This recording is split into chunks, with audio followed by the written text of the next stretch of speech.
Okay, so the next account is, or we have two, the financial and capital account.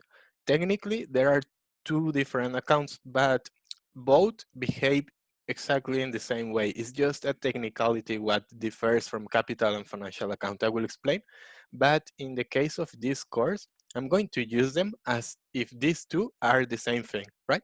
Like if financial and capital account is the same thing. So if you identify that something belongs to financial investment, and this I will explain in a second, but if you identify that something belongs to any of these, just write financial or capital and that's perfect, okay? So don't worry about the difference between financial and capital. It's something very, very technical. It doesn't really matter that much, but you just need to identify if it's different from the current account or the financial and capital account. That will be important. So let me explain you the types of transactions, which are mainly two: direct investment and portfolio investment. Here I have other investments, but these are the fewest. It's mostly direct or portfolio investment. So first, let's think about direct investment. If you have heard about this word, foreign direct investment, on the news, it's a very hot topic because foreign direct investment is something that countries really want to have.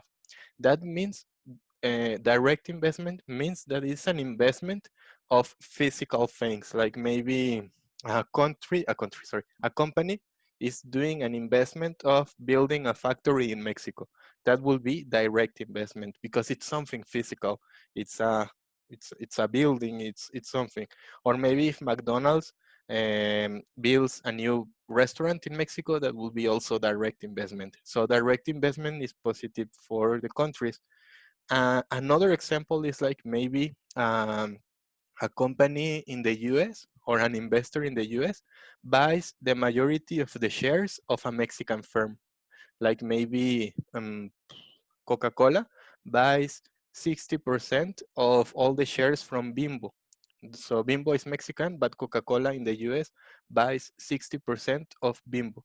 That will be also direct investment because since they acquire the majority of the shares, they are acquiring the whole company technically. So they own all the buildings and everything. So it will also qualify as direct investment. So remember, direct investment is when a company invests on something physical like a building, or when they buy the majority of the shares from a Mexican company. Those are the two cases for direct investment. And portfolio investment is also positive for a country. I will explain why it's not as positive as direct investment, but it's also good. So portfolio investment is all the investments that are related to financial assets, things that you buy and sell in financial markets or or with banks or with a broker. So that means shares, dividends, um, swaps, forwards, options, bonds, all of these things, treasury bills, all of these financial instruments. So imagine that an American investor buys mm, uh, treasury bills from Mexico, CETES, right? Certificados de tesorería. So that will be a portfolio investment. It's an investment, but not physical. It's an investment on paper, paper investment. So those are the two types of investment. Other investment, it's the book says other investment, but it can also qualify as portfolio investment, like in here, that a firm deposits money on a bank account offshore. It's the same as portfolio investment. It's like they are sending money and investing on a bank account. So it's not really uh, direct investment.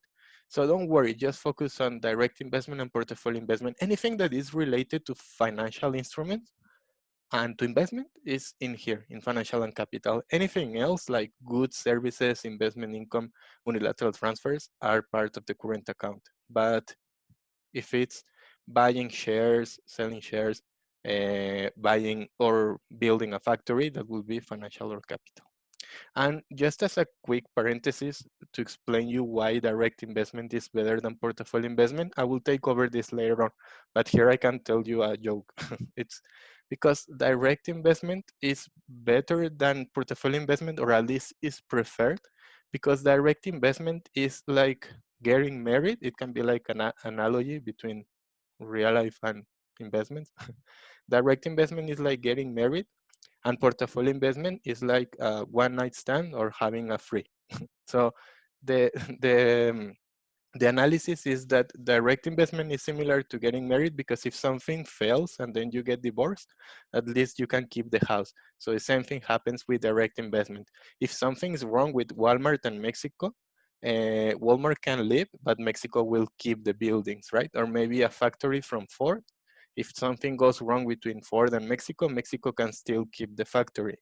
And portfolio investment is similar to having a free or a one night stand, because you are happy that that you receive an investment, but that investment can leave whenever they want. So it's like, imagine that maybe Warren Buffett buys 10% of Cemex. That will be great for Mexico, but maybe the next week he leaves, and that will be really bad for Mexico. I'm going to talk about that in later on.